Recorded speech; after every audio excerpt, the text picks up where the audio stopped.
बीडमधील मस्साजोगचे सरपंच संतोष देशमुख प्रकरणामध्ये मंत्री धनंजय मुंडे यांनी पहिली प्रतिक्रिया दिली आहे। देशमुखांची हत्या करणाऱ्यांना फाशी दिली पाहिजे। गुन्हेगार माझ्याही जवळचा असला तरी त्याला कठोरातील कठोर शिक्षा व्हावी। वाल्मिक कराड हा सुरेश दस यांच्यासह माझ्याही जवळचा आहे अशी कबुली देत या प्रकरणी फास्ट ट्रॅकवर प्रकरण चालवण्याची मागणी मुंडेंनी केली आहे। तर मला समाजकारण आणि राजकारणातून बाजूला करण्यासाठी हे आरोप केले जात आहेत असं महत्त्वाचं विधान देखील धनंजय मुंडे यांनी केलेलं आहे।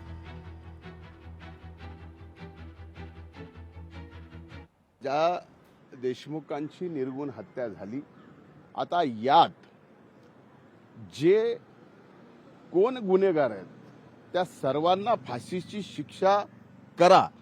मग तो कुणी असो, कुणाचाही कितीचंही कुठल्याही जवळचा असो, अगदी माझ्याही कुणी जवळचा असो, तर त्याला सुद्धा सोडायचं नाही।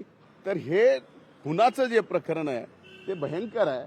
त्याचा फास्ट ट्रॅक कोर्टामध्ये हा गुन्हा त्याचं चालू केला पाहिजे। लवकरात लवकर चार्जशीट या ठिकाणी झालं पाहिजे। ज्या त्या गोष्टी निष्पन्न होत आहेत त्या लगेचच कोर्टात पुढे आणून फास्ट ट्रॅकमध्ये हे प्रकरण चालू झालं। कोण आहे कोण नाही मला याच्याशी घेणं देणं नाही, पण कुणी ना कुणी काय आहे नेमकं काय आहे तर माझं असं म्हणणं आहे की माध्यमं जे आहेत माध्यमांनी शोध घ्यावा।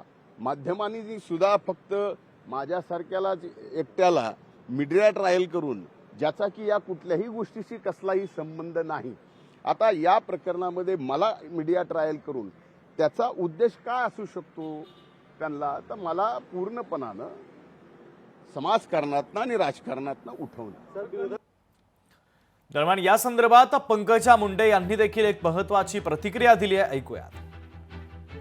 क्रूर प्रकरणाविषयी मी तीव्र संताप आणि निषेध केलेला आहे आणि आता गृहमंत्री आणि मुख्यमंत्री दोन्ही देवेंद्रजी असल्यामुळे ते त्याच्यामध्ये जातीने लक्ष घालून न्याय भूमिका घेऊन त्या माझ्या लेकराला न्याय देतील, कारण तो माझा बूथ प्रमुख होता, तर माझ्यावर काम करत होता देशमुख। तो माझ्याबरोबर एक चांगला सरपंच म्हणून त्यांनी काम केलेलं आहे आणि त्याच्या घरच्यांना न्याय देतील असा मला विश्वास आहे। लोकशाही मराठी ऐका, पहा, जागरूक रहा।